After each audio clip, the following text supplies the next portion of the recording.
Hi అందరికీ నమస్కారం. Welcome to Kiran TV news. Vishwambhara అందరివాడు చిరంజీవి విశ్వంభర తోటి మన ముందుకు రాబోతున్నాడు. అది అందరికీ తెలిసిన విషయమే. యువి క్రియేషన్స్ నిర్మించింది. అయితే దీనికి సంబంధించిన లీక్ చిరంజీవి గారు తాజాగా 21వ తారీఖు ఆగస్టులో ఆయన దీనికి సంబంధించిన చిరు లీక్ చేశారు. వాస్తవానికి సినిమా అంటే 2025 జనవరి నుంచి పోస్ట్ పోన్ అవుతూ వస్తోంది. 2-3 సందర్భాల్లో అది రిలీజ్ అవ్వాలని అనుకున్నా కానీ రిలీజ్ చేయలేకపోయారు. దీనికి కారణం ఏంటంటే విఎఫ్ఎక్స్. సినిమా దాదాపు 70 నుంచి 80% సినిమా 70 నుంచి 80% భాగం అంటే 2 గంటల 45 నిమిషాలు లేదా 2.5 గంట అనుకోండి. ఆ 2.5 గంటలో దాదాపుగా 2 గంటల పాటు ఇది గ్రాఫిక్స్ మీదనే ఉంటుంది ఎక్కువ, విఎఫ్ఎక్స్ మీదనే ఉంటుంది ఎక్కువ అని చెప్పేసి తెలుస్తుంది. అందుకోసం దీనికి సంబంధించిన విఎఫ్ఎక్స్ పూర్తి స్థాయిలో క్వాలిటేటివ్గా రావడానికి మరింత సమయాన్ని తీసుకుంటున్నట్టుగా మనకు తెలుస్తుంది. ఎందుకంటే లాస్ట్ టైం దీనికి సంబంధించిన టీజర్ రిలీజ్ చేస్తే కొన్ని విమర్శలు అయితే వచ్చాయి. ఆ విమర్శలు రావడంతో సినిమా యూనిట్ కొంత జాగ్రత్త పడింది అని చెప్పాలి. అయితే విఎఫ్ఎక్స్ ఎంత ఇంపార్టెంట్ అంటే మన హరిహర వీరమల్లో కూడా విఎఫ్ఎక్స్ సరిగా లేకపోవడంతో ఆ సన్నివేశాలను కట్ చేయాల్సి వచ్చింది. ఆ తర్వాత ఇప్పుడు ఇవాళ గ్రిప్పింగ్గా ఉంది సినిమా అని చెప్పేసి అందరూ అంటున్నారు. So at the same time war 2 కూడా ఈ విఎఫ్ఎక్స్ సరిగా లేకపోవడంలో వార్ 2 కూడా కాస్త ఇబ్బందులు ఎదుర్కొంది.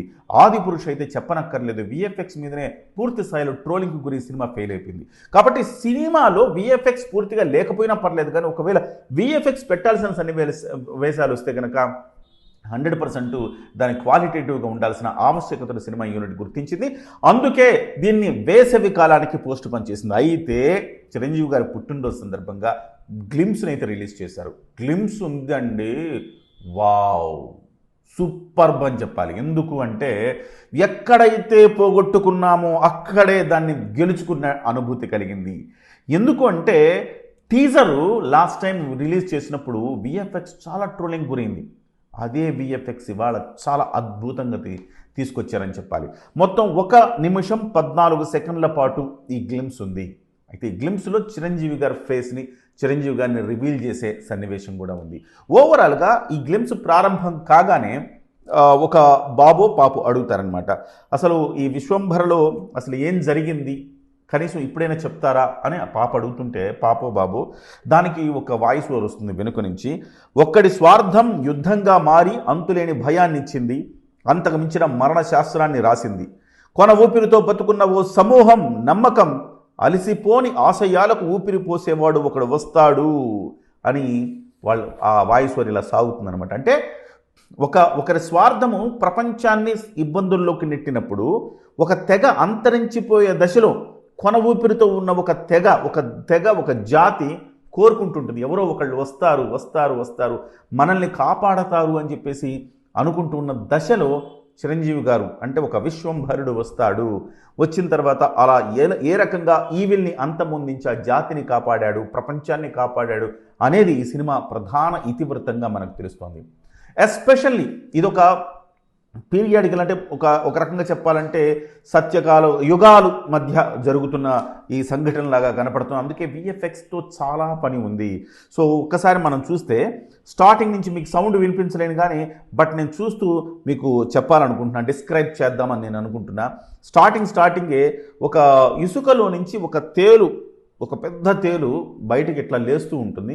చాలా అద్భుతంగా చిత్రీకరించారు. విఎఫ్ఎక్స్ ద్వారా చాలా క్వాలిటేటివ్ గ్రాఫిక్స్ చేసినట్టుగా ఆ మొదటి సన్నివేశంలోనే మనకి అనుభూతి కలుగుతుంది. దాని మీద ఒక సాధువు ఇలా నిల్చొని ఒక శూలం లాంటిది పట్టుకొని ఇలా నిల్చొని ఉంటాడు. సో ఆ రకంగా అక్కడి నుంచి స్టార్ట్ అవుతుంది. అక్కడి నుంచి స్టార్ట్ అయిన తర్వాత నుంచి కూడా మనకు ఒక గూస్ బంప్స్, ఒక సౌండ్ అని చెప్పండి. విక్రమ్ రెడ్డి ప్రజెంట్స్, ఇది యువి క్రియేషన్స్, వశిష్ఠ దర్శకత్వం వహించారు. సో అక్కడి నుంచి ఏ రకంగా ఆ తెగవాళ్ళు పోరాడతారు, ఏ రకంగా ఆ ఈవిల్ మీద పోరాటం జరుగుతుంటుందో, ఆ పోరాటం నుంచి ఎలా చిరంజీవి గారు అక్కడికి వస్తారు, ఏ రకంగా చేస్తారు అనేది చిన్న చిన్న బిట్ల ద్వారా చూపిస్తారు. నాకెందుకో ఎక్కడ కనిపిస్తుంది ఏంటంటే కలేజా సినిమాలో ఒకళ్ళు వస్తారు మనల్ని కాపాడతారు అని చెప్పేసి వాళ్ళు ఆశిస్తూ ఉంటే మహేష్ బాబు వస్తారు. అయితే అది కాస్త కామెడీ ట్రాక్లో తీశాడు కొంతవరకు, లాస్ట్కి కానీ అది ఎక్కదు. కానీ ఇవాళ ఆ కలేజా సినిమా చూసిన వాళ్ళందరూ అద్భుతంగా ఉంది, ఆ రోజు ఎందుకు ఆడలేదు అనే పరిస్థితి కనపడుతుంది. కానీ కొంచెం ఇతివృత్తం దానికి దగ్గరగా ఉంటుంది. కానీ ఇది కాస్త పౌరాణిక నేపథ్యం అనాలా, లేకపోతే పీరియాడికల్ డ్రామా అనాలా, ఎలా అనాలో దీనికి సంబంధించి అయితే కొంత సన్నివేశాలన్నీ కూడా VFXలో కనపడుతూ ఉన్నాయి. కానీ చిరంజీవి గారి సన్నివేశాన్ని రివీల్ చేసినప్పుడు చిరంజీవి గారు ఫైట్ చేస్తూ ఉంటారు. ఆ ఫైట్లో నుంచి చిరంజీవి గారి ఫేస్ని అలా చూపిస్తారు. సో లాస్ట్లో చిరంజీవి గారు చేతిలో ఒక కనుగుడ్డు ఉంటుంది. ఆ గుడ్డు చెక్ చెక్ చెక్ చెక్ అని తిరుగుతూ ఉంటుంది. అక్కడితోటి ఈ యొక్క గ్లిమ్స్ ఆగిపోతాయి అనమాట. అంటే ఓవరాల్గా చెప్పాలంటే ఈ గ్లిమ్స్ 1 నిమిషం 14 సెకండ్ల పాటు ఉండే గ్లిమ్స్ ఆ వాయిస్ ఓవర్ దగ్గర నుంచి, ఆ సౌండ్ ఎఫెక్ట్స్ దగ్గర నుంచి, ఆ విజువలైజేషన్ దగ్గర నుంచి, చిరంజీవి గారి రివీల్ దగ్గర నుంచి సో అద్భుతమైన ఒక అనుభూతిని అయితే కలిగిస్తుంది అనటంలో ఎలాంటి సందేహం లేదు. అందరి అంచనాలను తారుమారు చేస్తుంది. అంటే అందరి అంచనాలను మించి ఈసారి గ్లిమ్స్ ఉందని చెప్పొచ్చు. ఖచ్చితంగా చిరంజీవి గారికి విశ్వంభర ఒక మంచి సినిమా అవుతుంది. వేసవి కాలంలో పిల్లలందరూ కూడా ఎంజాయ్ చేయగలిగేలా ఉంటుంది ఈ సినిమాని చిరంజీవి గారు ఇవాళ మార్నింగ్ చెప్తే ఏమో అనుకున్నాం, కానీ ఈ గ్లిమ్స్ చూసిన తర్వాత ఖచ్చితంగా ఇది మరో లెవెల్ సినిమా అని మనకి అర్థమవుతుంది.